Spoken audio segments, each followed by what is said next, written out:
And now for details of these stories and more. Authorities in Togo say leaders of the Pan-African National Party, PNP, will face a judicial panel for organizing the last Saturday protest, which resulted in 2 deaths and dozens of people wounded. Togo's security ministry accuses the organizers of destabilization and staging what they described as an urban guerrilla warfare. Members of the PNP claim 7 civilians were killed. However, the Security Ministry of Togo disputed the opposition death toll, claiming that 2 civilians were killed and 12 gendarmes were wounded. The country's head of police, Teko Kunduvu, also condemned the use of photos and images on social networks by the PNP to mobilize more people for protest. Thousands of protesters, mostly dressed in red T-shirts, had responded to the call of the Pan-African National Party, PNP, on Saturday in the capital, Lome, to call for the reinstatement of the constitution limiting terms. The Togolese opposition has been demanding for 10 years that the country's constitution be revised, in particular to reintroduce a limitation of presidential terms to 10 years at the most. It also wants a constitutional reform of the Constitutional Court and the Electoral Commission.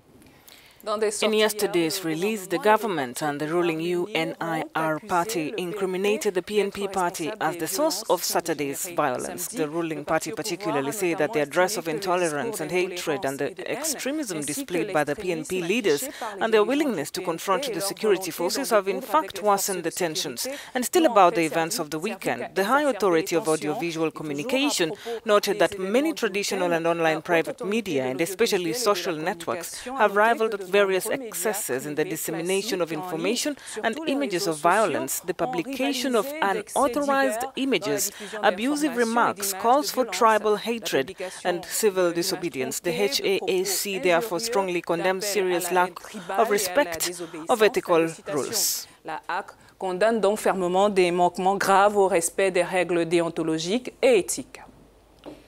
Let us now go to Lome over the phone to speak with political analyst Daniel Lawson-Draki. Thank you for joining us, Daniel Lawson-Draki. Please tell us, what is the current situation now after the deadly weekend protests? Actuellement, c'est la stupeur et la tristesse. Currently, people are still in shock and sadness because, as you have said, there is a commission working on political reforms that is in the process of crisscrossing the country to ask for the opinion of the people, and at the same time, there are still these demonstrations which are being repressed. So the Togolese people are wondering how can we set up a commission to go to reconciliation and at the same time repress political demonstrations. But if a commission has been set up by the head of state to initiate constitutional reforms, why then do the opposition reject it? Especially when one of the things that they are asking for is the change of the current constitution.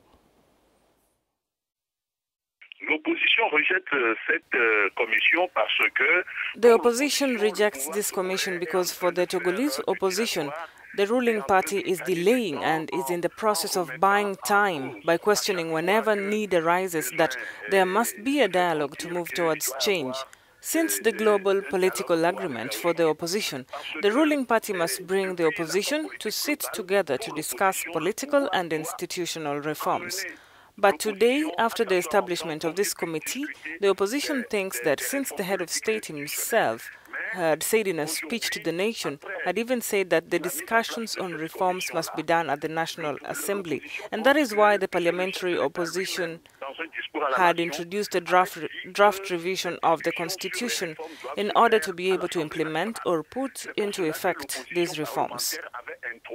But unfortunately and strange enough, the President of the Republic has created a commission and has given work to this commission. So for the opposition, the ruling party is playing with them by saying at times it is the National Assembly that must make these reforms, and at times it is a commission that must think about these reforms. It is a problem of trust. à ces réformes-là. Affiance that arose between the government and the opposition, which thinks that it is buying time in order to give an opinion that will not be for the people. De faire du dilettantisme et enfin de donner un avis qui ne sera pas obligatoirement l'avis des populations. What may now be the way forward, especially after this bloody clash? What's the way forward? Aujourd'hui, je crois que seul le chef de l'État. Well, today I believe that only the head of state can say something to calm the tensions, because the positions are so clear-cut. But as the head of state, also by the presidential decree set up this commission, the ruling party and the government say they want to wait for the commission's results before going to a dialogue or seeing what they can do. But for the opposition and many civil society NGOs, everyone knows little, guesses a little the conclusions of this commission, because not only is this commission a composition of the people from the ruling party and the head of state, but there are also people who, by their political positions, are clearly open to the ruling party. So what else can this commission say if that is what the ruling party will ask them to say? C'est des gens qui, par leur position politique, s'affiche ouvertement pour le parti au pouvoir. Donc, qu'est-ce que cette commission-là peut dire autre chose, peut dire d'autre que ce que le chef de l'État ou le parti au pouvoir leur demandera de dire? Thank you very much, Daniel Lawson Draki, speaking to us there from Lome, Togo.